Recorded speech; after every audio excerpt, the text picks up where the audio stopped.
وأشهد أن لا إله إلا الله وأشهد أن محمدا عبده ورسوله. اللهم صل وسلم وبارك على سيدنا محمد وعلى آله سيدنا محمد. إن شاء الله نتكلم في وضع المرأة في الكتاب المقدس. وضع المرأة في الكتاب المقدس. أولا أحكام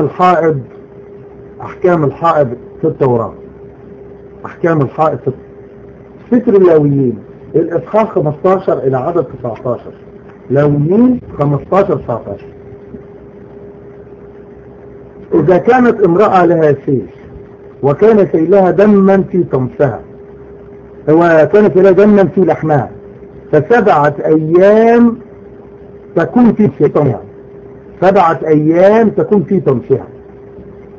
وكل من مسها يكون نجسا إلى المساء، وكل ما تطلع عليه يكون نجسا.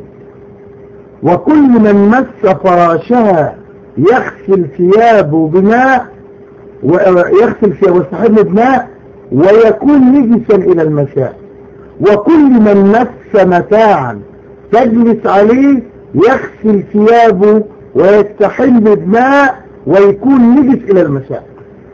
فالمرأة في الكتاب المقدس نعم نجاسة الكلب بالضبط كالكلب. نعم كالكلب بالعكس الكلب أنظف منها. الكتاب المقدس يقول ان المرأة نجسة إذا نزل عليها الحائض. المكان اللي تقعد فيه نجسة، الفراش اللي تجلس عليه نجسة، كل شيء نجس. ولو مسيت أي شيء تجلس عليه يبقى أنت نجس وتستحمى، وبعد الاستحمام والغسل تبقى نجس إلى المساء. وريت كده بس. الكتاب المقدس يا إخوة أحباء يقول أن الرجل ينزل عليه الدم يحيد كالمرأة. الرجل يحيد ينزل عليه الدم ويحيد. وإن اتبع معها رجل فكان تمسه عليه، يعني الرجل ينزل عليه الدم يبقى عليه الحد، يبقى عليه العادة الشهرية. وإن اتبع معها رجل فكان تمسه عليه فيكون نجسا 7 أيام.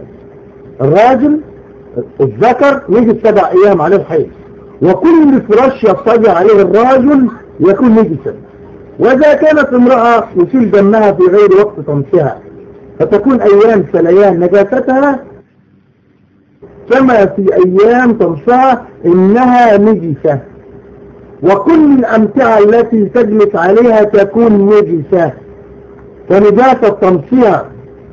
وكل من مسهن يغسل ثيابه ويستحب بماء ويكون نجس إلى المساء. بعد ما تغسل الغسل وتستحمى تبقى نجس إلى المساء زي الكلب بالضبط، زي الكلب. وإذا تطهرت من سيلها تحسب نفسها ثم تطهر. وفي اليوم الثامن تأخذ لنفسها يمامتين أو فرخ حمام وتأتي بهم إلى الكاهن إلى بيت خيمة الاجتماع. طبعا ده هو السبب الرئيسي في الكنائس ان القساوسة يزنوا بالنساء النصارى في الكنائس. ليه؟ لان اللي دخل القسيس والراهب واحدة عليها الدم والحيض تروح لها خدامة يمنتين وحمامتين وتروح للكنيسة. مال القسيس ومال هذا الكلام. وده السبب من ضمن الاسباب لموضوع برسوم 5000 في مصر يديها البركة. اللي دخل ده في البركة. طيب هذا اول حاجة احكام الحائض. 2 يا اخوة احباء الكتاب المقدس يقول ان ولادة الانثى تضاعف نجاسة الامهات. ولادة الانثى تضاعف نجاسة الامهات. فسفر اللاويين الاصحاح 12 العدد 1 يقول اذا حملت امرأة وولدت ذكرا تكون نجسة 7 أيام. 7 أيام. وإن ولدت أنثى تكون نجسة 2 أسبوع. ليه يا إخوة؟ ليه الولد أسبوع والبنت 2 أسبوع؟ ليه التفرقة العنصرية ده؟ في تفرقة عنصرية. ليه؟ ايه الدليل العلمي عندك ان ولادة الأنثى تضاعف نجاسة الأمهات؟ ليه الولد 1 أسبوع والبنت 2 أسبوع؟ طبعا لأن وضع المرأة في الكتاب المقدس كالكلب، يعني حيوان. كمان الكتاب المقدس يقول سفر اللاويين 12:1. لاويين 12:1. الكتاب المقدس كمان يقول ان الله سبحانه وتعالى خلق المرأة من اجل ان يستمتع بها الرجل فقط. من أجل أن يستمتع بها الرجل فقط، خلقها من أجل الرجل، وإن المرأة ليست مجد الله عز وجل. الكلام ده فين؟ رسالة بولس الأولى إلى كورنثوس الإصحاح 11:7. رسالة بولس الأولى كورنثوس الإصحاح 11:7 يقول: الرجل لا ينبغي أن يغطي رأسه لكون صورة الله ومجده، وإما المرأة فهي مجد الرجل، لأن الرجل لم يخلق من أجل المرأة بل المرأة من أجل الرجل. سامعين الكلام يا أخوة أحباء؟ يعني الرجل مجد الله بينما المرأة مجد الرجل، وإن الله لم يخلق الرجل من أجل المرأة بل المرأة من أجل الرجل. يعني الله سبحانه وتعالى خلق بس المرأة حتى يستمتع بها الرجل.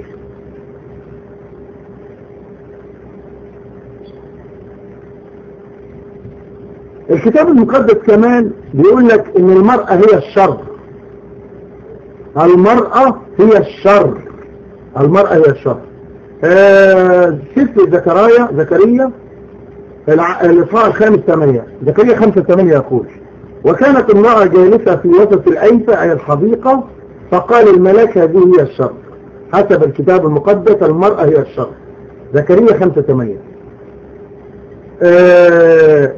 كمان الكتاب المقدس يقول أن الرجل يسود على المرأة. الرجل يسود على المرأة.